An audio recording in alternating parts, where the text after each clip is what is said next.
Good morning from Vietnam, everybody. My name is Joshua from Vietnam, and I am not here with a co host today because today Sash will be leading most of the talk. So I am here as a co host to my friend Sash, also currently living in Vietnam. So, guys, go ahead and fill your cup with whatever bitter brew you're drinking. It's a Wednesday. Abnormally, it's my fault that we missed Monday. I got a little caught up in some work and totally missed the time. But we are happy to do it on Wednesday because we are now, what is it? Is it 4.5 hours away from Joe Biden being sworn into office as the mainstream goes? We're probably going to touch on that a little bit, but we're going to touch on a lot of others. You see, I've got Jack Nicholson in the picture. The question here today is, can you handle the truth, and who exactly can handle the truth? The title of this podcast is Warp Speed. Sash, how are you doing today? I'm good. What about you, Josh?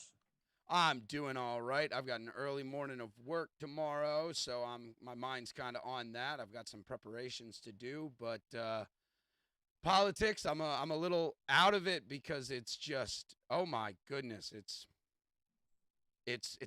exhausting. You've got Yeah, half the it people really expecting a is. military coup this afternoon, which I'm not among them. I don't expect Q to rise from the ashes and JFK to show up and save us all, but could happen. Whatever floats their boat, man. Whatever floats their boat. I think it's just willful dissonance at this point. I think they're just hanging Yeah. on. Trump can't be, as all indicators show that he is, just another part of the swamp. He must be their savior. So what are we talking about today, Sash? Basically, the fact that people knowing that scumbags run the world isn't going to improve their lives. Like them just knowing that won't help them in any way. And this ties into the QAnon movement. You see so many people joining this cult, right? Mm-hmm. And you see people leaving their families and jobs to like fight some war against some shape shifting pedophiles, and it's like you're not going to win. Like fuck. So your main point is that it doesn't change their lives in the slightest. The only thing changes is that they know, and if you continue to fall down this rabbit hole, you'll do nothing but alienate yourself from the rest of society. There is like joining fringe groups and having fringe beliefs, but to like hold on to them uh, to the point you're willing to fucking take a penitentiary chance for them, that is just stupid. Like what they should have like done from the very beginning, they saw these so on so truth is that yes it's the truth, fine. And then they should have started asking themselves, how do these truths affect me? All right, so you're saying that it doesn't change their lives in the slightest. Like I, I would say that to break off like truthers from the QAnon movement, because I find those that are in the QAnon movement still to be very much in love with government. Like, look at their mainstream talking point today. They want the military to stage the coup. They don't want to actually stage the coup themselves. They're not talking about rising up against anything. Um, we didn't really talk about the Capitol insurrection very much last week, or insurrections, just that's what the media is calling it. But I wouldn't yeah, I mean that was my first question. Would you call that the QAnon? In your opinion, was that the QAnon cult trying to overthrow the government? no. Okay. If those were a band of here's the thing. I think it was like 5% that were like paid to start the aggregation. Then the other 95 followed in. You know what I mean? Well, I don't know if these numbers are official, but it seems to me from what I've read online, there were about 200,000 people at the rally, which there was a permit for in DC on January 6th at the mall, I believe. Not like a shopping mall, but like the mall in Yeah, DC, which is the the, Washington Mall. Yeah. yeah, it's the field right in front of the Washington Monument. Um, and I don't think anywhere near 200,000 people actually went to the Capitol. The pictures that I've seen look like a couple thousand at max. Like that, I grew up in suburbs of DC, so I've seen the Capitol building very many times. I've been into all those areas, and like 200,000 people would surround the Capitol and then some. And it doesn't even look like to me that they were able to completely surround the Capitol. It seems to me that there were gatherings in like three or four different entrances of the perimeter that's been built. Well, actually, excuse me, the perimeter has been built after that. Yeah. They had like The, I don't even like know what when you those watch a small barricades are that almost look like bike racks. Go ahead. like when you watch Biden's inauguration today, you're not going to see people there, which will be so weird. Yeah, even the mainstream news is reporting that nobody's going to his inauguration, but they're not really saying whether that's like fear of the beer bug or whether that's fear of, or like they're not allowed to go. Like I would assume Trump's not going to be there. Neither would Melania, which makes it a little bit different. I don't actually know who's swearing him in. I've heard that Tom Hanks is going to be there to do Tom Hanks No, type no, things. no. The swearing in is done by the Chief Justice of the United States. I right. He's the one who actually says the vow, but there's usually a pastor that the incoming president gets to choose, if I remember correctly, who stands by. I'm trying to remember the. It's a symbolic significance that there's usually a reverend of honor because notoriously all of our presidents needed to be Christian, just not Catholic, except for Biden and JFK. And so they would choose a spiritual. Well, I think it was Billy Graham for Trump, something ridiculous like that. Like Billy Graham standing next to the guy, and everyone's like, "Hey, he's our Christian leader" with his third wife. Nonetheless, I don't know who Biden would choose, but maybe that's not even happening. Like, surely there's going to be congressmen and women of the Democratic Party surrounding him. Like, I don't think the TV shots will make it look empty. I think the TV shots will be angled so that it looks. But I mean, we'll know midnight tonight, our time, 12 noon for those on the East Coast. Um, but I don't think they're gonna show all the military presence. They say something like 25,000 members of the National Guard are stationed in D.C. right now. Let's put that into context. That's more troops than there are in the Middle East right now.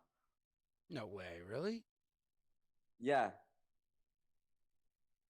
That seems crazy. I want to Google check that real quick, but let's go into.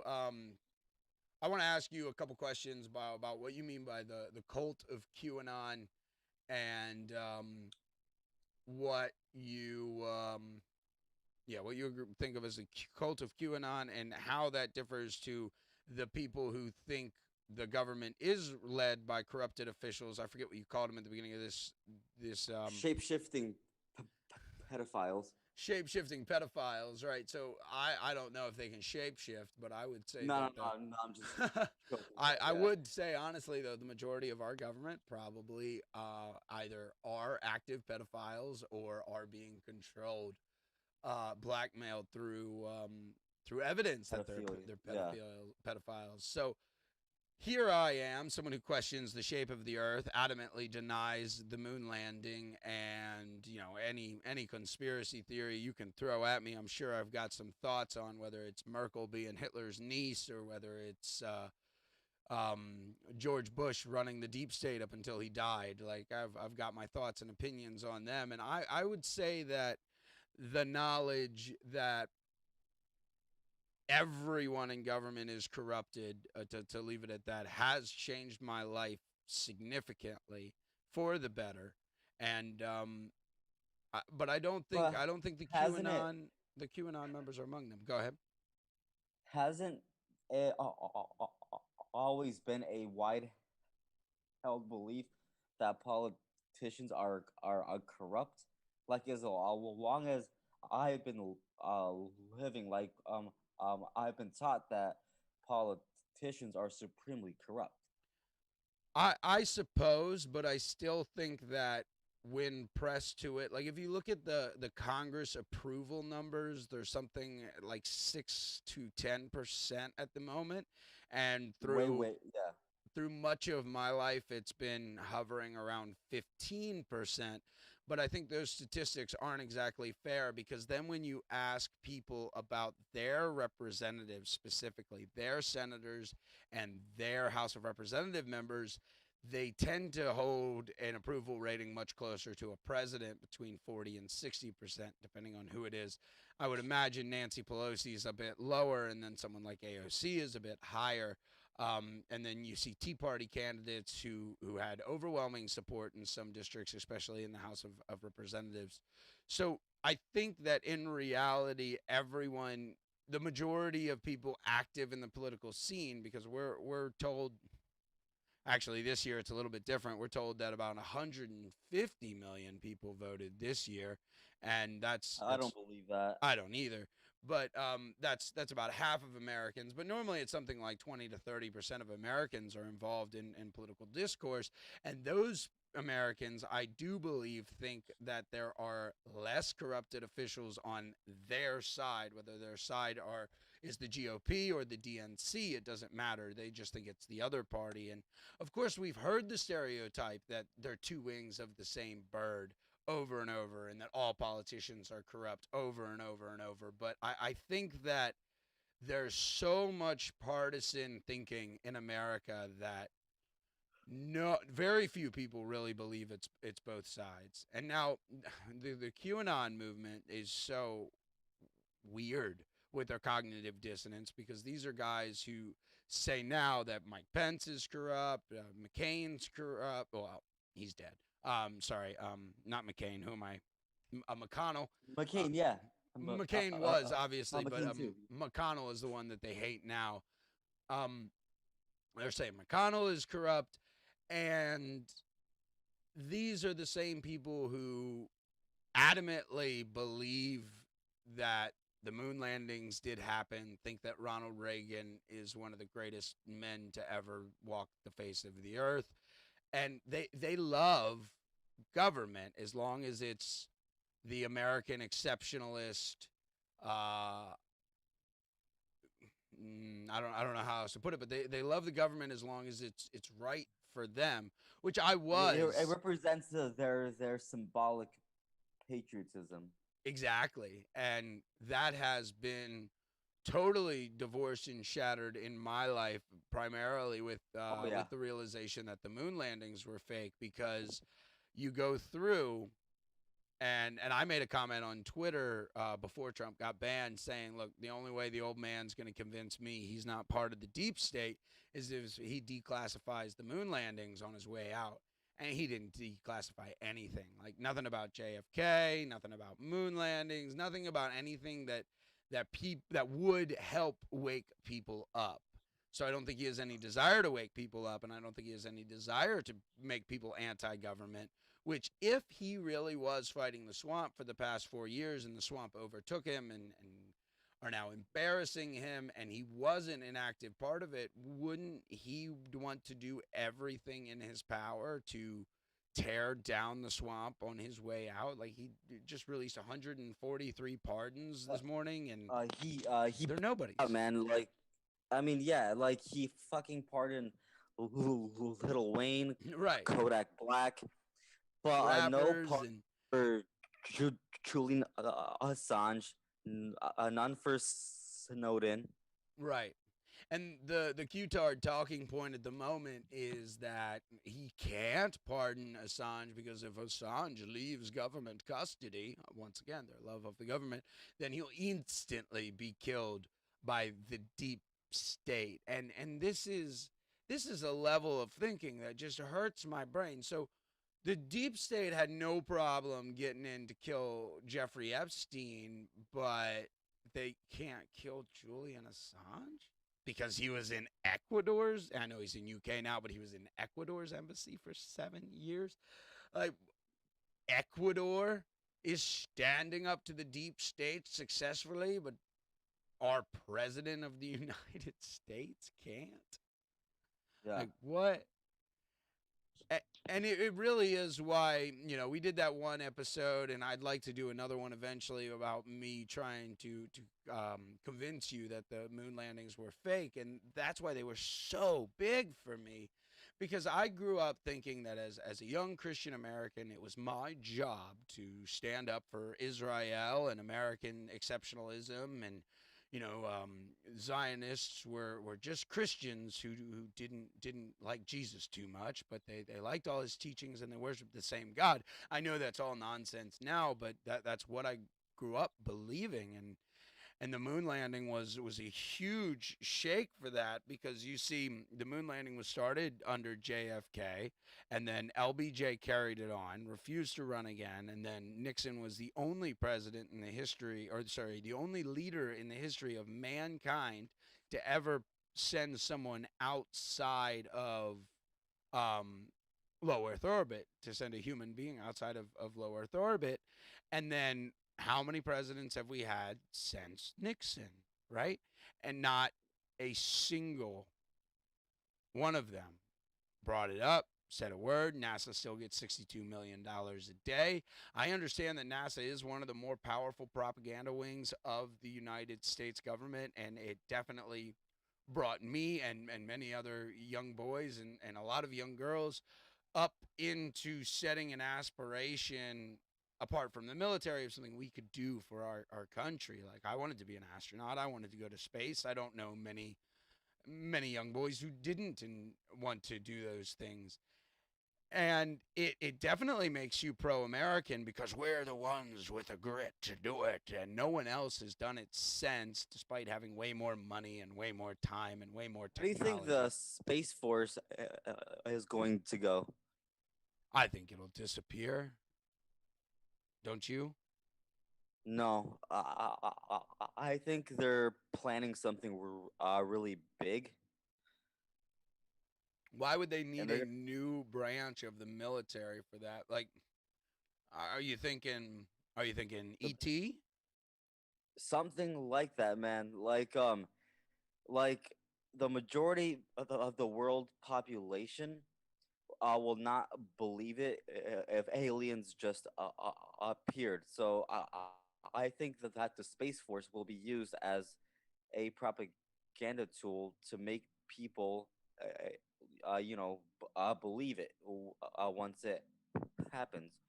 Well, the majority of the world doesn't believe in the moon landings. It's just a majority of Americans do. Most Australians I've met don't believe it. Nearly every single Russian I've ever met doesn't believe it.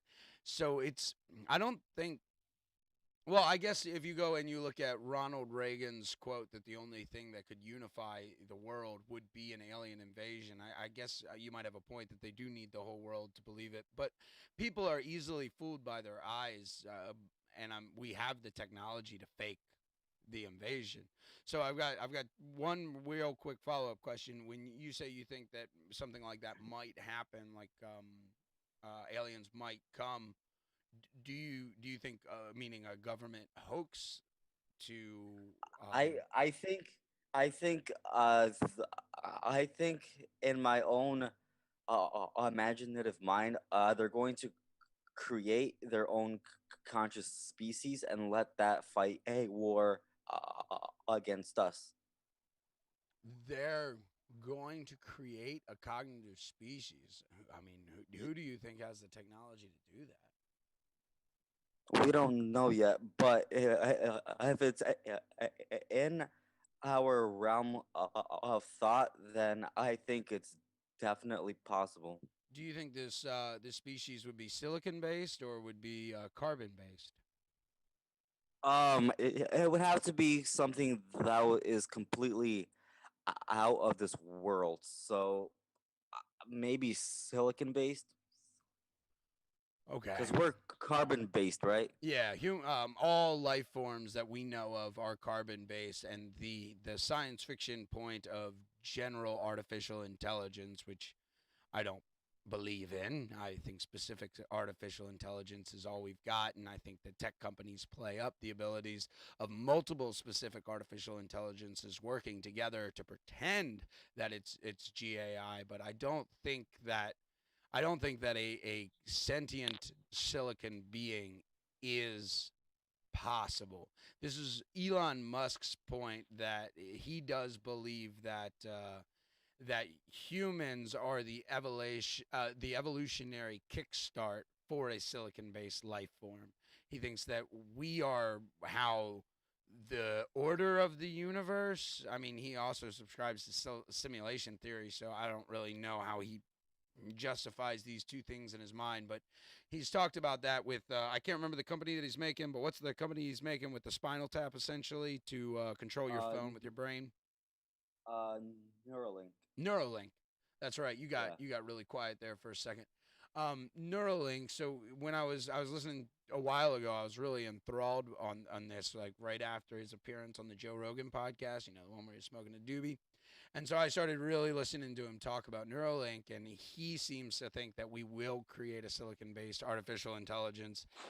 And but all like Boston Dynamics is probably the best, to our knowledge, the best robotics manufacturers in the world. And you see some really, really, They just got bought out, man. They're gonna get shut down. yeah, I but think. all their I think. IP will be funneled into another company.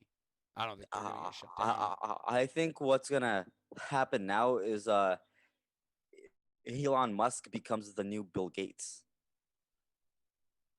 Um, Okay, so you mentioned earlier when we were talking about the podcast that we were going to run today about the Q-tards hypocrisy, which is kind of what I'm already going on. Like they all hate Bill Gates. They say he's the devil and he's evil, and he is those things. The man's a eugenicist, but they love Elon Musk, and like what's wrong with them?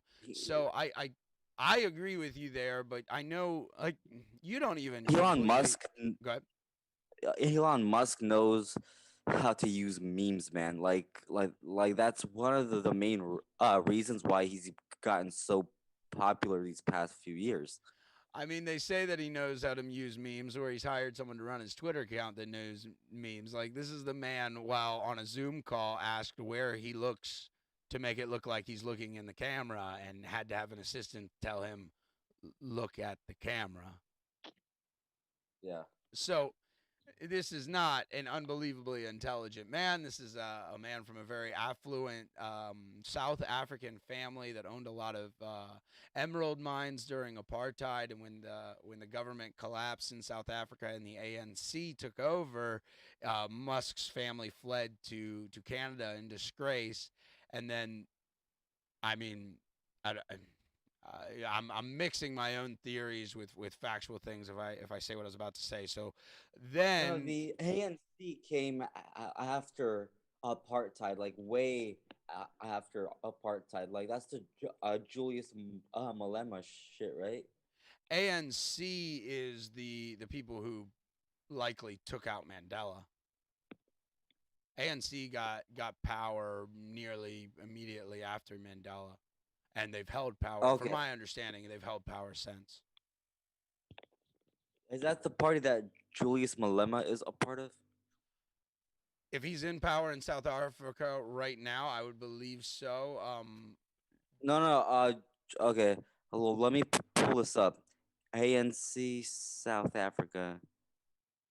Um. South Okay, African. okay, Oh, he's okay. the Yeah, EFF. the African National Yeah, He was a but yeah, member the of the ANC, Cyril but he was expelled from the Ramaphosa. party, and now he's part of the EFF, which my director, who will probably appear on this podcast before too long, is a South African, and he describes the EFF as appearing to do a lot of good and to care about the people, but number one, nobody has any idea where their funding comes from, and that's super suspicious. And number two, they've never held any real power enough to put their money where their mouth is. And I mean that part figuratively because they have invested money in causes that my director deems positive, but he has this deep seated suspicion about them. So Julius Malema was ANC, but then was expelled about 8 years ago. And the But back ANC to is who's held power, I believe, but since directly after apartheid, but I'm not 100% sure. hey Josh, Yeah, go ahead. give me 1 minute. eh, I gotta go and pick up my food. I'll be back in 1 minute. All right. That's kind of anticlimactic to order food while in the middle of hosting a radio show, but I will keep it rolling. So another thing I wanted to look at briefly, and this isn't so important to have Sash on, is the first thing that he mentioned up is he called the QAnon movement a cult. And so I was looking up the origin of that word. The first place I checked was the 1828 Webster's Dictionary, which is the first dictionary ever published in America by Noah Webster, and that is, the company that still makes Webster's Dictionary, Merriam-Webster now, but they've lost a lot of their truth that they had. So a cult is actually a 400, 500 year old from France, and they're basically just saying it's a particular form of or system of worship. And then you can see here that Hugh Rawson in his book Wicked Words is talking about an organized group of people, religious or not, with whom you disagree. And so there's an interesting thought about whether the QAnon movement really is organized. Does everyone reading the same posts um, on 8kun or whatever it's called nowadays really make them organized? And then going back to even Sash saying he said it was 5% were paid agitators in the Capitol incident, for lack of a better word. It just seems to me that these people aren't organized, and it's a lot of people who have been prevented from organizing because of this ridiculousness. I've been pretty open, I think, on this podcast already about what I think of Q. I do believe Q, if not created, is currently maintained by a one Jim Watson, I believe his name is. And if you're familiar with the owner, if you're familiar with the owner of 8kun and previously 8chan, I think his name is Code Monkeys on Twitter, and I'm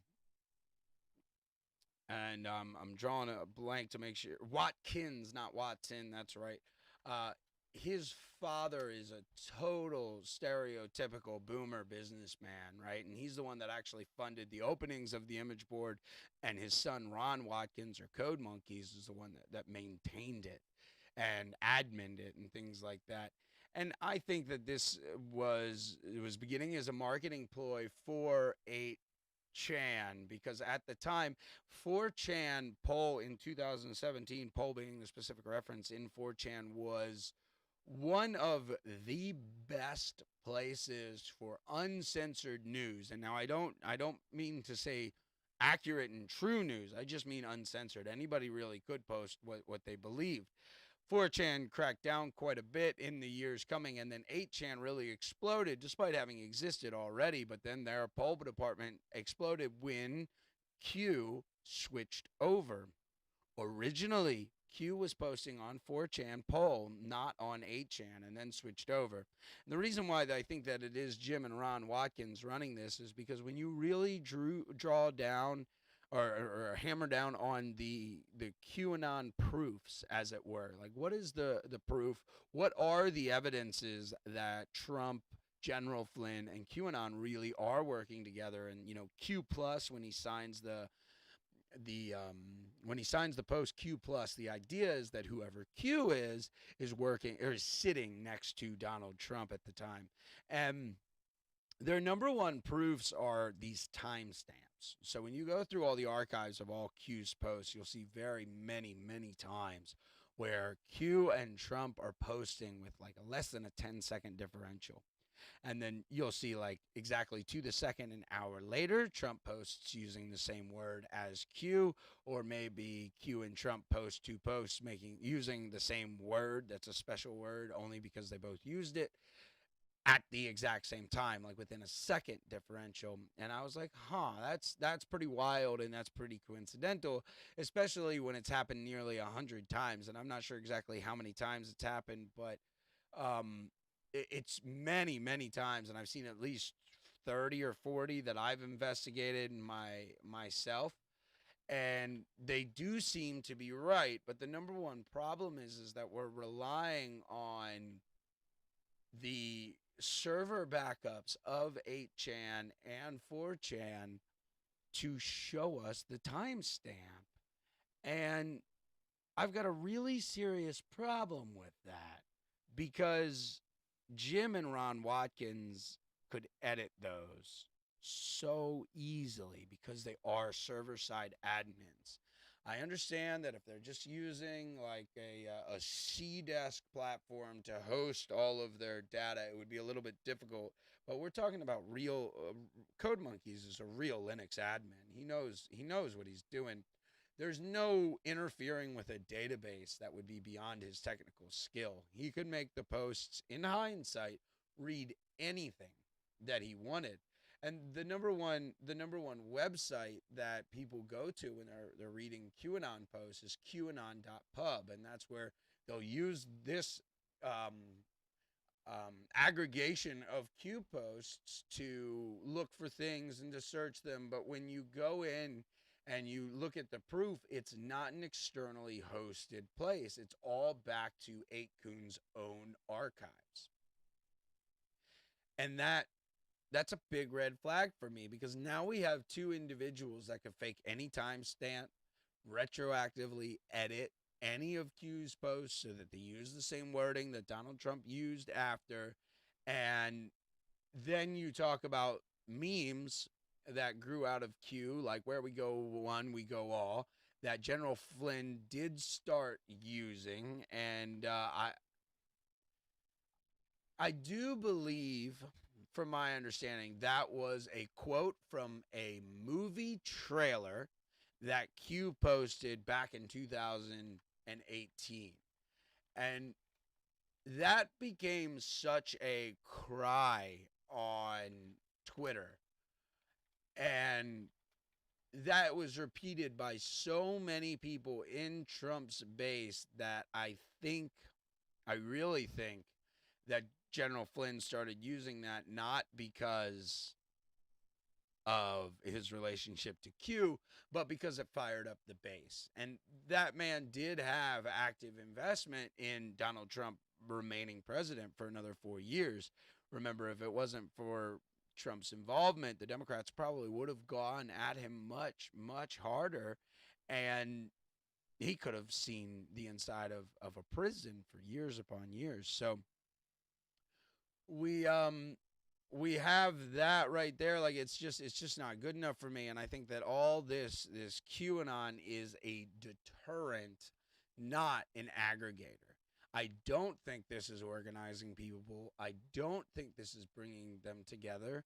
And I think it's going to completely shatter their world today in 4 hours when nobody steps in. So I'm not even sure if Sash is going to come back. Maybe he's just eating his food. We planned this 2 days ago, but his timing is pretty poor.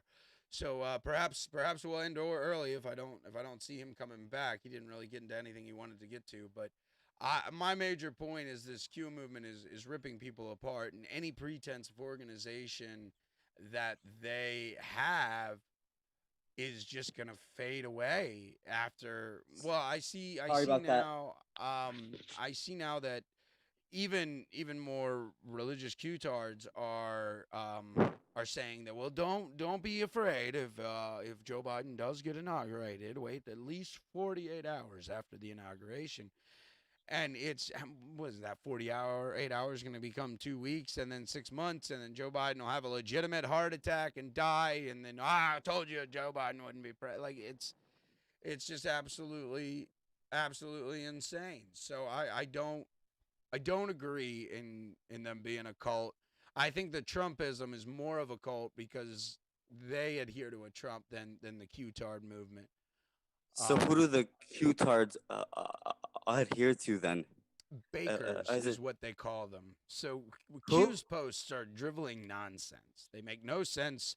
They tell you nothing. And my biggest problem with Q, I never believed in him, like except for there were 2 weeks I was uncertain. I was actually in 2020, and I've already said a bunch of this on stream, so I don't exactly want to repeat it all. But the uh, the guys who take Q's posts and then fill it up with fluff and explain what everyone means, they call bakers. Praying Medic on Twitter is probably one of the most popular bakers, and they're Did he the get ones that banned? they follow, but they all follow different ones. What'd you say? Didn't the praying medic get banned? Oh, probably. But I saw him on Twitter after the election. But yeah, I'm sure he's been banned by now because how active he was. Let me pull up his Twitter. But Have you yeah, seen account suspended. all He's the definitely banned. But he has prayingmedic.com where I guess he still posts his ideas. But like I said, he's just have you one of the seen most the popular bakers. There's tons. There's no unifying thing because Q's posts are illiterate. And these guys go in and play off every little word and say what each one means and the big long backstory, and they just make it up off the top of their heads. Go ahead. do you think they're being paid to like do this for the Q or whatever Q is? Well, they're definitely getting paid, but you get paid if you have hundreds of thousands of people listening to you. It doesn't matter Fair. what. Well, what you're talking about, yeah. No, it doesn't matter. Um, so I'm sure he has a have you seen Patreon. those? Have you seen those things going on Twitter where Trump's image is being wiped off of certain things he's been in, like the Home Alone movie? I heard that the actor Macaulay Culkin, who is severely mentally unstable, and I mean, he was probably abused all through his life, severely mentally unstable, started a petition to get the studio to remove him. I haven't heard that it's actually going to Yeah, happen. no. Well, you saw individual content creators do it for him, Oh, I and mean, now you're seeing so many. Wait, I saw now I you're saw seeing like meme lords that basically what's it called, the motion tracking where you can put a picture of someone's face on someone else's face and it follows it automatically on After Effects. I've seen a lot of them changing it from Trump to Biden just for memes. So personally, individual I've just seen, yeah, I've just individual seen people do Trump that. get like no, it's not that man, but like it's actually becoming a growing trend, and what if this is a subliminal message? It's like completely wipe Trump off to make it seem like he never happened. Well, I don't think they want that because I think Trump is so polarizing that they're happy. I think they want Trump supporters to be afraid they're going to do that. And I think that they want Trump to be in everyone's mind so that they can always use that card as, well, if you don't do this, you'll get a guy like Trump again. And like they want to deplatform people who are spreading narratives counter to their own, obviously. We only reason we've never been censored on YouTube is because we don't have very many followers. If we were pulling in hundreds of Thanks thousands of to our viewers, we would be 25 subscribers. yeah, right. Um, so if we had 100,000 or even 25,000, YouTube would be looking at us much closer. But I don't think anyone listens to us who doesn't like us. So we're not getting reported for manual flags and things like that. So it seems to me that more of it is human done than everyone's thinking. Now, of course, there's probably some truth to the fact that our show never gets recommended to people because words that we say. But Yeah. that one seems pretty obvious. We try to keep our titles generic. 100% titles will affect your algorithms, and there are certain words that are muted and pushed back. But I think that I know that every single video uploaded to YouTube is scanned by an artificial intelligence system to look for certain things, and the primary one is obviously copyright. Like if we play Okay. any song, YouTube will notify me, and then depending on the copyright of that song, it'll say like our intro song I didn't pay for, and it just means that these videos can't be monetized, but our channel's too small to monetize anyway. So who cares if How many subscribers would you need to have to monetize the channel? 1,000 Okay.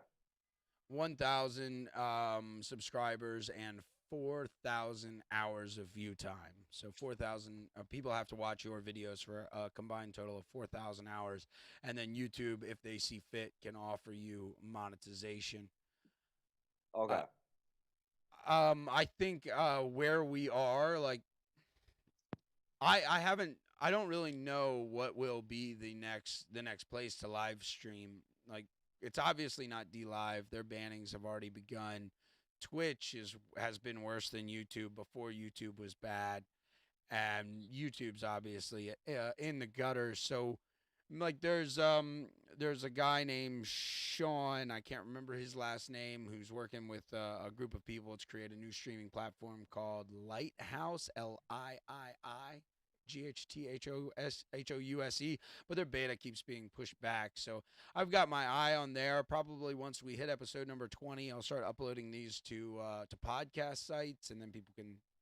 You don't really get any viewers on a podcast site unless you have a bit of a backlog from what I've read. So I'm waiting until we have we can put these 20 episodes up and rock and roll, and then I'll probably hit all the RSS feeds for the podcasts. But right now it's a lot about us practicing, us getting good, us working on Yeah. content, learning things like don't order food Getting right better. before a live stream starts, so you Sorry. have to Sorry walk about that. off for Sorry 20 about that. minutes when your co-host, you're supposed to be leading this. Your co-host is just rambling on things that you don't even hear, so then you can't comment on as you get back. Um, but I apologize. it's I don't understand it, but that's all right. Um, so I don't think the Q-tards are organized, and I think they're going to scatter either even farther.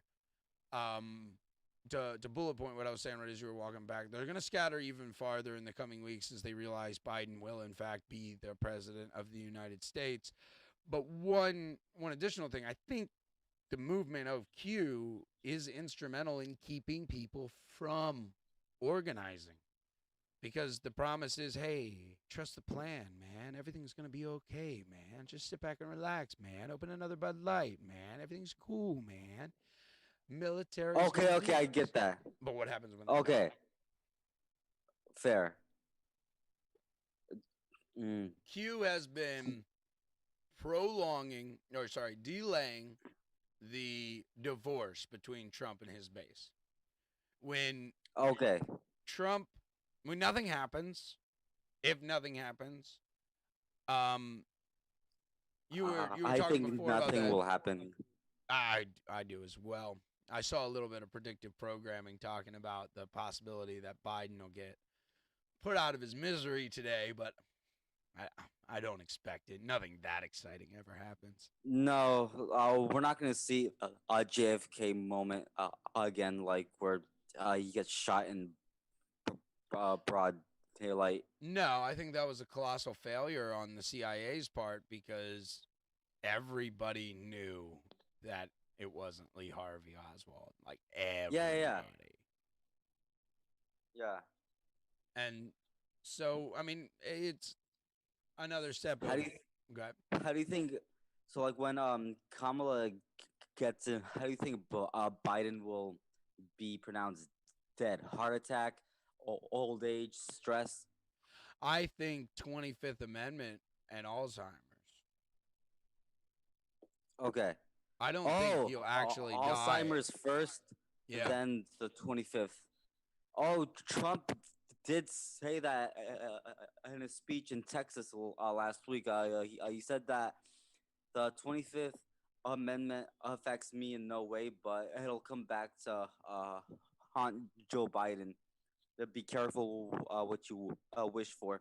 Yeah, I agree with that. I think LBJ is a peaceful little puppy dog next to Kamala Harris, and I think that she will absolutely make a move to seize the power and the fame and the title of the first female president, like 100%. And I think that with the absolute insanity of a cabinet that Biden's picking, it's not going to be hard for a woman like Kamala Harris to convince them to come over to her side. So I think that even if You know Biden is that fighting for control, I don't think Biden wants to be president. I don't think Biden is mentally capable of being president. Like, I legitimately believe those gaffes are not staged. I do think he's losing his mind. And I think it's just going to be a walk in the park 6 months from now, the 25th Amendment. And I don't think it'll be hostile. I don't think it'll be like seen as a takeover. I think it'll be seen as poor Joe Biden. He gave his life for America, and he even had no, those I think it's crazy gonna be days. more like the old Yeller thing. Like you take out the old dog, and Yeah. people will just accept it. Like they're like, yeah, what else were we gonna do? Right, but the narrative that will come out won't be Joe Biden is crazy. We need to remove him quickly. It'll be, guys, Joe Biden's really not doing well. He's been in politics for 50 years. He's given his life for America, and he just needs to rest now. We should remove him Yeah. and let him rest. And Biden will be like, what? And they'll be like, see. And I think he'll have like all the ceremony on his way out. And he served his 8 years of vice, but he just couldn't. He tried so hard, but he couldn't complete his term. That's totally my expectation. I think he'll be glorified in the media, and I think it'll be like George Bush's funeral. But I don't Yeah. think it'll be a funeral. I don't think they'll actually tell us he dies. I think they'll tell us that he's losing his mind, and then maybe At least during it's the not. presidency it'll come out that he passed away. Maybe right before the 2024 elections, so that Democrats can use that as he gave his life and Kamala filled his shoes and she did it, and we need to keep her in power. Wait, you Maybe. think they'll keep Biden's death a secret? I don't know if he'll actually die, but they might RBG it. Like, I don't think for a second that Ruth Bader Ginsburg died when she did. I think that she died significantly before, and then it was politically advantageous to release it, and then they released it. So they might keep it a secret for a while to keep the timing with their own needs. But I don't necessarily think that he's gonna just pass away randomly. Like, I mean, you can be 80 and kicking, and when you have all the money in the world in any hospital, they can hook you up to machines that'll keep you going in a pretty horrid life for as long as you can be. Like, it's been 4 years, and Hillary Clinton's not dead, and supposedly she's got like this vest that she has to wear to keep her breathing and things like that. So I think they'll just hook him up to whatever machine to prolong his life, so he's a political talking point, and then like, I don't think he's really gonna pass away within 2 years, but maybe they'll deal with him today. I don't think so. So the one thing that I saw some predictive programming that maybe he would pass away. Let me pull this up real quick. I think it was one of the TV schedules for the day, and it was pretty hilarious. The Turner Classic Movie schedule for today at 6 a.m. is Ode to Billy Joe, and then Polo Joe, and then The Fabulous Joe, and the story of G.I. Joe, and then Joe Smith, Okay. American, a guy named Joe, Paul Joey, Mighty Joe Young, and then Murder, She Said, Murder at the Gallop, Murder Most Foul, Murder Ahoy, Penguin Pool Murder, Murder on the Blackboard. Jesus. Yeah, Jesus Christ. What the fuck? yeah. Oh. So So seems like someone might get killed today. Right, and then the major point is that there are 8 references to Joe, and then 6 references to murder. Right, so you know what it means to 86 someone, don't you? Yeah. Oh shit. Yeah, so I mean it's entertaining, but I mean it's probably just to make people scared and emotional and divide them. Like, all right, so let's hypothetically, if Joe is taken out today, then Kamala comes in, not Trump. Yeah. Like that's not how it works. He's like, oh well, we were gonna swear him in, but he's dead. I guess Trump, you want to give it another shot? Like, do it, man. You all right? No. And what the 25,000 National Guard troops are gonna be like? Oh, okay, this guy was assassinated, so they're going to blame Trump and his supporters, so it's not like the military is going to rally to put him in. Yeah. So it just, I don't know. I'm sure if something does happen to Joe today, then the Q-tards will definitely claim it as the win. Like, ha, I told you, trust the plan. I mean, like, meanwhile, we've got President Kamala Harris um, who celebrates Kwanzaa inherited from her single Indian mother and listens to Tupac before he releases albums, and like Yeah. that's not a victory. I'd rather senile old Joe because at least he is an interest in preserving the status quo. Like every time you've heard him talk on the campaign trail, well, remember me and my boy Barack used to do this and that, and he just wants to The entertain guys. himself. I don't think he's politically motivated anymore. I personally think Biden's just there as a placeholder. I think what you're going to see is the Republican Party fracture, and you're going to see the Democratic Party unify. I don't think we'll see the Democratic Party unify because Joe Biden and Kamala Harris are neocons. Or sorry, not neocons, neolibs. And so like most of their base hate them.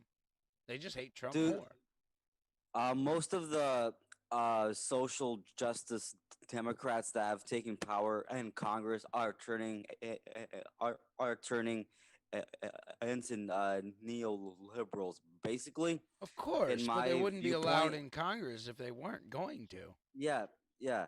But the point I'm trying to make is I think the left is gonna have to have a gigantic debate about where the balance between corporatism and populism is. The left has no interest in populism anymore. Trump is the populist. I think his populist base, they're gonna like form into this one that he keeps talking about, like to form his own party. Yeah, I saw that And on the news. I don't know who yeah, broke that story, but I mean, I don't believe it because Trump is going to lose all credibility with his most diehard supporters once Biden's in. that is fair. Like the Q-tards aren't going to follow Trump to what it was like the Patriot Party.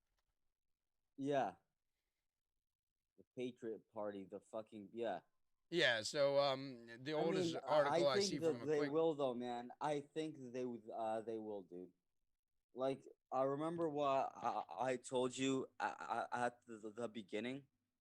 Like it's like some parts of this Q movement and what they tell you is real, and like I said when we first started talking, that you tell the truth to stupid people because they won't know what to do with it. They'll just blindly follow the person giving them that truth. I personally think that you're gonna see a lot of these Q-tard morons go to the Patriot Party. I truly do. well, I mean, I agree with you that the whoever's posting under Q has posted some things that are true, but the credibility in that's about to be severely shaken. There, I'm telling you, man, if you told these people that Trump is going to get inaugurated in a secret military inauguration, they would believe it, man. I I think I've even heard that, and I think they do believe I it. told you that, yeah. But what happens Um, when Trump just disappears from the public eye, which is what he's going to do? How will he communicate with people? Before his speech last night, Twitter banned all the news stations that were even going to carry it. Like nobody's first of all, nobody really went to Parlor, and now Parlor's gone. Hey, Trump's going Actually, to it's make it coming back up. right after every single post, deleted or otherwise, and every single draft of every post was publicly released by I dare to call them hackers because they didn't even need any real hacking know-how. It's just a Parlor security. It was like it was done by a team of high school students on their websites. Every single bit of their database was completely stolen, downloaded. Social security numbers, photographs of ID for verified accounts, every draft that every single person has ever made was all just released publicly online about a day before Parlor went down. What idiot would go sign up for a Parlor account after that? A Q-tard, man. I think the Q-tards are bigger on Gab than they were on Parlor, weren't they? No, you're right. Linwood went Uh, over that crazy no, no, nutcase. no. They're way more popular on Parlor because when they tried to go on Gab, Gab got taken over by really racist people, so they Gab had to is separate Gab is themselves. run by a professed Christian, and by all appearances seems to be. I don't think Gab is owned by racists. No, no, Gab users. Oh, maybe I'm on Gab a little bit. Like it still loads a bit slow because how many new users they've had, and I think I only have like I have 400 followers on Twitter, and I think about like 30 on Gab. So maybe I don't have enough view of the community yet, but I've seen more racism on Twitter than I have on Gab so far. And racists are totally allowed to stay on Twitter, by the way. I've interacted with a few people whose accounts still aren't suspended as of today who are professed white supremacists.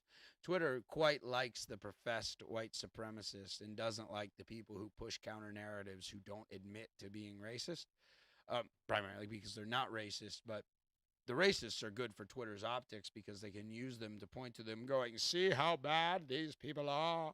And like Nick Fuentes, I think he's still on Twitter, but as of last month, he was definitely still on Twitter, and he's scum of the earth, gross little right wing human being. But Twitter loves him because he makes everyone else who's a right winger look bad. Yes. Oh, I Nick Fuentes is still on and is still verified, but he's blocked me, which is why I haven't seen Huh. him in a while. Okay. I'm proud to say that I've been blocked by Nick Fuentes for calling out his very, very stinky bullshit. Have Proud. you ever followed Tariq Nasheed? No, who's that? He's like a black racist, but I remember he popped up 4 years ago. He kept trying to hate people, Mm-hmm. like he was trying to get them to say racist shit. Yeah, he That's like says I am the. blackmail them. His Twitter bio says I'm the world's number one race baiter. I bait racists and expose them. I don't think Yeah, he I'm knows surprised what that he's word still means. on Twitter. Well, first of all, black people can't be racist, Sash. I don't know if you know this. Um, Oh, but really? oh yeah, like that definitely is critical race theory, from my understanding. Certainly, how it's taught in America is minorities can't be racist. I don't think you can be racist either. I think you're black enough to not be able to be racist. Oh, damn, really? Yeah, Oh, shit. you get a color card, man. You can just she'll be like, nah, dude, I'm brown. I can't be racist. I have no power. Only the white people have power. I don't know, like the whole Barack Obama being president thing, how that works. But maybe because he's related to the Bushes, he's really a white man. Wait, really?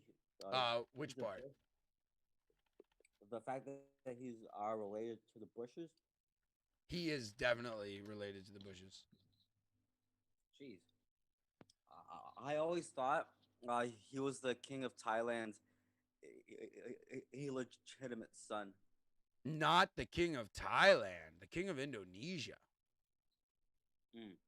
And he looks just like him. Ears, nose, facial expressions, and all. Definitely a huge possibility that he is not Kenyan and he is Indonesian, but he's related to the Bushes in on his mother's side. Okay. Obama and Bush are 10th cousins. I don't know which Bush that is. Okay. And then ninth cousins twice removed to the Clintons. Okay. And I mean, remember that every single president of the United States, minus, I don't know about Donald Trump because I can't find his history past his grandparents. His family history is obscured as crap. I need someone a little better at chasing genealogies to help me. But um, Obama, before, because I don't know about Trump, the only president that wasn't a direct descendant of King John of England was Martin Van Buren. Okay. So they're all coming from the same family in England. And it happens to be a royal family in England. Surprise. No, but you all have free elections, totally. It's just total coincidence that every single president was related. Total coincidence. Don't you worry. But Twitter likes the white racists on their platform because they can point to them and say, "Oh, everyone right of center is racist like this." And I really think that the black people, like the mainstream talking point right now, is that black people can't be racist. You need power to be racist, according to critical race theory. Mm. It's suppression plus power. So if minorities Okay. suppress the majority, they can't be racist. I see. Yeah. I don't think any one of those people have figured out that the majority of people on this planet are Asian, not white, but oops. Wait, really? Asians? The I, majority of I, people on the I thought it planet was. are definitely Asian. I thought it was Africans. No. I mean, maybe Uh, like a talking point led people to believe that they were Africans by calling everyone people of color. And, sometimes Asians are people of color and sometimes they aren't. But like Genghis Khan has something like over 2 million registered descendants, most of them living in Korea right now. oh, Yeah. He was a pretty fertile dude. So right before you left for a moment, we're already at an hour, but there's something I do want to drill into and get your thoughts on by you. I don't know if you believe in the moon landings, but you certainly aren't adamant that they didn't happen. You think there's a possibility that they did happen. So I don't understand why you distrust Elon Musk. Wouldn't you be all aboard the meme wagon about he makes Tesla and he's going to connect us to our phones and SpaceX is the coolest thing in the world? okay. I refuse to believe that the richest man in the world is some kind of savior. Oh, okay. Like that's just a logical dumb fuck thing to believe. I think he's a CIA agent, 100%. I think he and Jeff Bezos are both CIA. Chris Tucker, too, by the way, and Anderson Cooper. All these You mean guys. Tucker Carlson? I do. I keep calling him Chris Tucker. I don't know why. Chris Tucker is the Black guy that comedian. played. Yeah, I know. Yeah, I yeah. know. On Rush Hour. Yeah, he's hilarious. I don't know if Yeah, he he's a is. CIA agent, but he's definitely funnier than Elon Musk if he is. But no, sorry, Tucker Carlson, the white Fox News reporter, I believe is a CIA agent. Chris, if you're watching, I'm sorry, bro. No, but now that with Trump being gone, you're gonna see guys like Tucker and Hannity. Their careers are over now, man. Hannity makes something like $6 million a year from Fox. How do you end that career? It's like this with Trump gone, the interest and Trump connected figures will also be gone. Yeah, but Hannity and Tucker Carlson had massive followings before Trump was in the political focus. No, but those two are forever entrenched to Trump, man.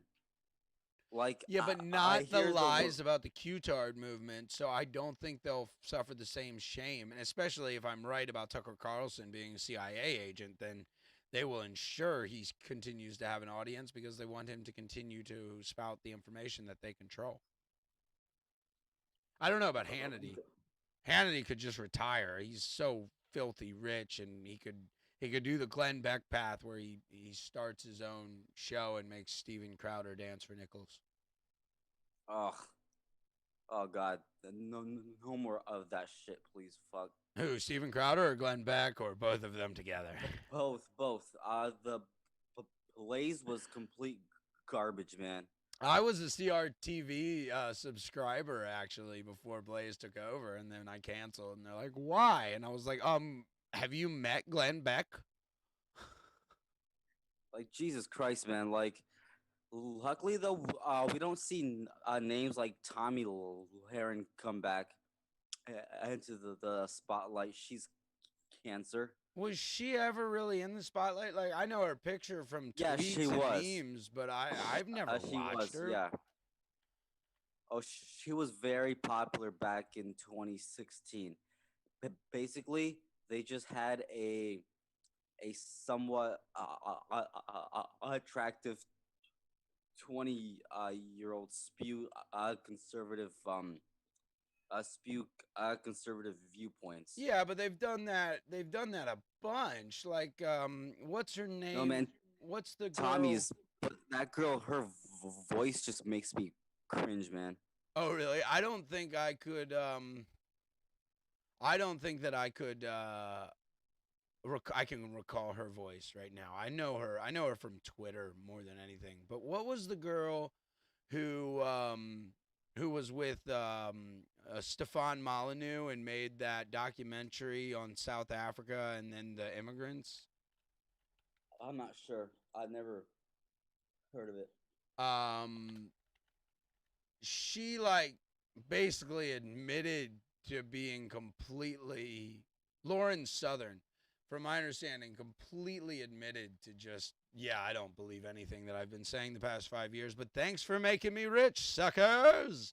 And she was another Uh, same thing, 20-year-old spouting conservative viewpoints. Well, she refused to get married and have kids, but told everybody to get married and have kids. Like yeah. Steven Crowder, who refuses to give his beautiful wife children because he's scared that the Muslims in the Middle East hate him for his freedom and they're going to attack Wait, his he children. actually believes that? Yes, he definitely believes that the Muslims in the Middle. Well, no, he professes. Like, I think he's a whore. I think he dances for nickels. I honestly 100% believe that Steven Crowder is a homosexual whore. His wife is a beard, and he will dance for nickels. Uh huh. Yeah, I think Steven Crowder is fucked up, gross human being, and I think that that the lamb's wool was ripped from my eyes on that when he wrote off some of his friends because Glenn Beck told him, "Don't talk to these people anymore. They're bad for optics." And then he fired a guy on his show named Sven, a German guy, and by firing him, it revoked his work permit, so he had to go back to Germany, and then refused to pay him the $27,000 or something like that. I don't remember the exact figure of money that he owed him. And his other Who, Cohen Beck or Steven? Sven. No, but like, Oh, who Steven. didn't? Steven Crowder did that. He was Sven Computer was the character that Sven played on the show, and he was a co-host for Steven Crowder. Steven Crowder routinely dresses up in women's clothing while telling everyone that the transgender movement is out to capture your kids, and he makes his interns and co-hosts dress up as women regularly and goes through like same kind of Hollywood humiliation rituals. Like I think he's a gross, disgusting human being, and I've got lots of reasons to back that up. The forced embarrassment of his co-hosts being primarily number one, and ripping off Sven Computer and ripping off his co-host Jared before Sven Computer, who he made go by the handle Not Gay Jared for 4 years. What? Why would you call your friend like as a title? Like every time he talked to him on the show, he would say, "So Not Gay Jared." Like what the fuck is wrong with this dude? He's gross. He's a he's a narcissist, and he absolutely gets off on humiliating others, and he's probably homosexual as well. Yeah. He knows the boomers will just keep giving him money as long as he keeps the boomer talking points. So he's boomer bait, and I mean so is Glenn Beck. No difference at all. So do you think that SpaceX is a scam? No. No, you think they're really going to go to the moon in 2018 like they promised? Okay. They promised that. I'm not sure about that, but I don't think it's a scam. Do you think they're really going to go to Mars in 2020 like they promised? That was last year, but Yep, I mean, it was. shit gets delayed, man. What year was NASA created? Sometime it was during Kennedy or Johnson. 1958 is when it was Oh created. shit, Eisenhower. Yep. And what year did they get to the moon? 69. Yep. So 11 years, right? And what Yeah. year was SpaceX created? Um, Sometime in the 2010s or late 2000s. 2002. Okay. And their first rocket went up in 2008, right? So Okay. their first rocket launch to today is longer than NASA's entire existence to get to the moon. Okay. And they have all of NASA's information unfettered, Okay. right? But Huh? but they but they can't get there because things get pushed back. I think so, man. I mean, we did have the Challenger explode in 1984. Okay, but we did Apollo 11, 12, 14, 15, 16, and 17. We did 6 missions back to back without a single loss of life. 7 missions, because I guess we didn't get to the moon in Apollo 13, but we didn't lose any lives either. Okay. When we Why go are all on the a Challenger plane. people still alive? No, it was the one that happened in 84. Yeah, But 1986, I okay. believe. Okay, wouldn't you say that plane accidents are a real thing? If there were the same amount of plane launches as there are rocket launches, I would say no, they wouldn't be a real thing. Yeah, the Challenger exploded in 1986. Good. No, but back to my point. It's like you're saying, why did we go safely so many times than just explode once? I would say that's kind of like the equivalent of you taking multiple plane trips. Then one day something went wrong and your plane just But we didn't crashed. we didn't do hundreds of Challenger or sorry, space shuttle launches, and we do hundreds of thousands of aircraft flights and maybe one out of a million has an issue. I've been on hundreds of flights already, and I don't get on each plane thinking, "Oh boy, I'm getting near my limit. It's just starting to get dangerous." It's just no, I don't. I don't worry about a plane crash. The odds are next to nothing. And but that's not my point. My point is NASA can go 7 times successfully without a single loss of life with 11 years of preparation, and SpaceX can't even do it once with 18 years. That's my point. And you're saying Okay. it's because of delays, despite the fact that they literally have access to all of NASA's data, except the data from the moon landing, because the moon landing data was all erased. I mean, All the that's a tapes that topic held the for original another time, man. telemetry data for the Yeah. Apollo 11 mission were overwritten by NASA, Okay. by NASA's admission. All the Okay. original data from the Apollo 11 and all the original evidence that we went is completely irrecoverable by NASA's admission. Okay. That I don't believe. You're telling me that they would just erase that? No. Of course they didn't, but yeah, they say that they did. So you're going to believe them when they lie to you about the moon landing? No, I don't think that the tapes ever existed because I don't think they went to the moon, to clarify. But the Okay. Okay. mainstream talking point, and I can share my screen with you here, but it's already shared to the stream. The mainstream talking point is 100% that the tapes were overwritten. The search for the lost tapes began in 2006 when reports began surfacing that NASA had erased some original footage from the first moon landing. So, what the officials claim from NASA is that they were so tight on money in the 80s, they had to reuse the tapes.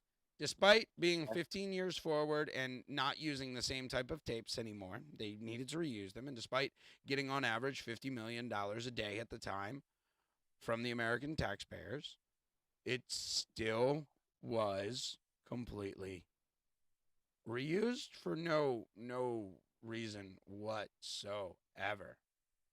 Like it's complete nonsense. Everything when you look into the moon landing, it just gets more and more and more and more ridiculous. I promise.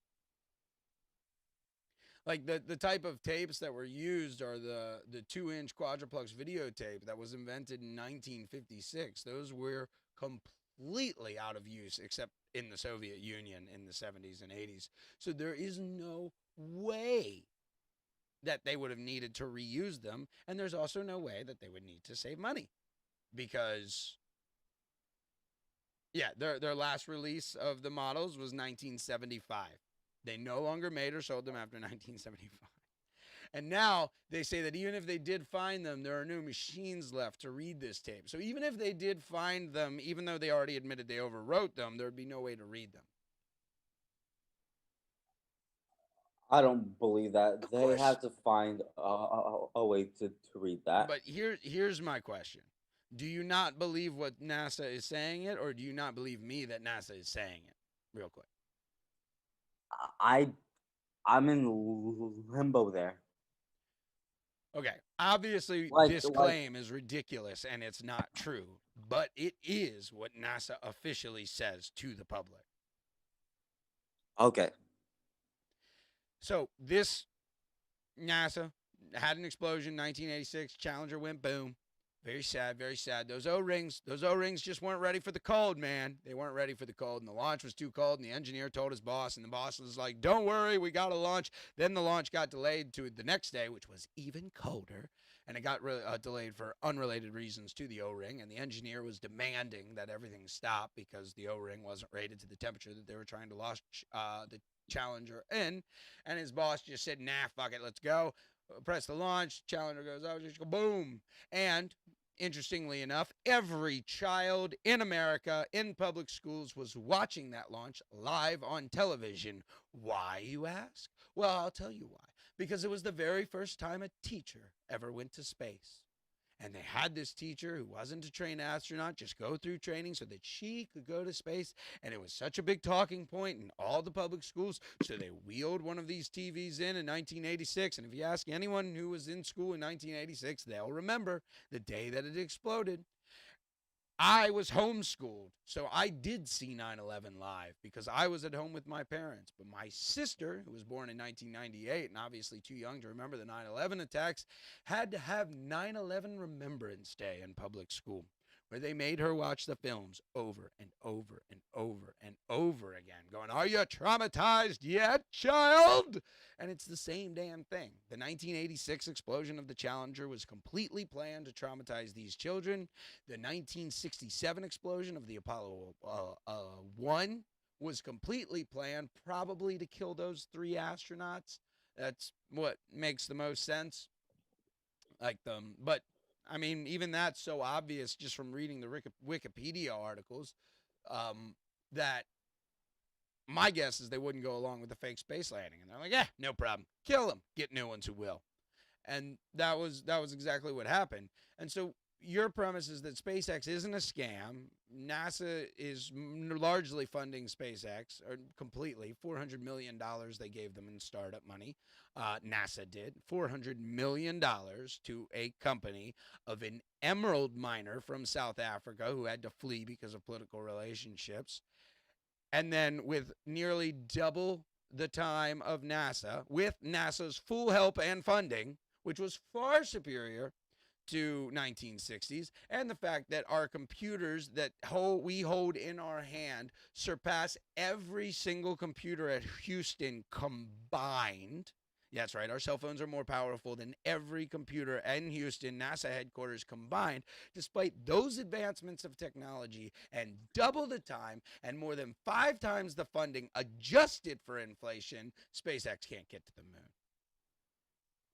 Orion was supposed to land on the moon through SpaceX's rocket, but NASA's capsule in 2014. They haven't even done the manned test outside of the Van Allen belts yet. All right. You bring up some good points. Let's talk about this on the next podcast. Right. Yeah, you're totally right. We're already a bit over. I want to make sure before we go though, did we hit everything that you wanted to? Like I want to go into Elon Musk more next week because let's go into Elon Musk more. Yeah, I agree with that's you, my entire totally different reasons. Yeah, let's go into Musk next week because now with things starting to like they say go back to normal, you're gonna see Elon Musk have a bigger role in the world. Obviously, right? Like there's a reason they just gave him the title of being the richest man in the world. I think that's just based on Tesla's stock price going up. Is that right? Yeah. Okay. So does that mean, I don't know, maybe he liquefied them already, but does that mean if Tesla crashed, Bezos would be the richest man in the world again? Yes. Okay. So maybe it all depends on the stock price. Unless he's secretly selling. Yeah, that could be true. So, I think Tesla is just a house of cards, but it's a meme stock, right? So if enough people buy it, it does go up. And if Biden starts printing money, giving everyone $2,000 checks a month, like the talking point is at the moment, we'll see the stock market continue to rise. We'll even see Bitcoin, talk about a worthless asset. Bitcoin is a worthless asset. Let me clarify for everyone listening. We'll see it climb. Like you can make money on worthless assets, just like you can go to a poker game and win. And if you're good at predicting what will rise, hey, you can make money on it. But like hyperinflation would destroy the stocks because people would pull out to try to spend as much money on valuable assets as soon as possible. So long-term investment, I definitely think all commodities are safer than stock prices. But day to day, people are crazy, man. They buy these worthless assets, so that makes them valuable. All right, so next week we will do Musk v. Gates for No, not Musk v Gates. No, let's not Well, I want make to it talk about the that. comparisons because, like I said, you and I have very similar conclusions, but totally based on different pretenses. So I'd like Yeah, to talk about that. And I'm also curious why you hate Bill Gates. I don't want to get into it now because we're already 30 minutes over, and I want to talk about actually, that. no, no. I actually like Bill Gates. He's a very transparent guy. All right, but if there was a transparent, I mean, like, would you? Hmm, that's interesting. All right, he is a Like I'm transparent not saying. eugenicist, but he's an evil dude. I mean, would you like a I transparent mean, yeah, evil okay, dude? no. Let me clarify. I don't Okay. like him. Like him. I just I like the fact that he basically admits that he's a dick.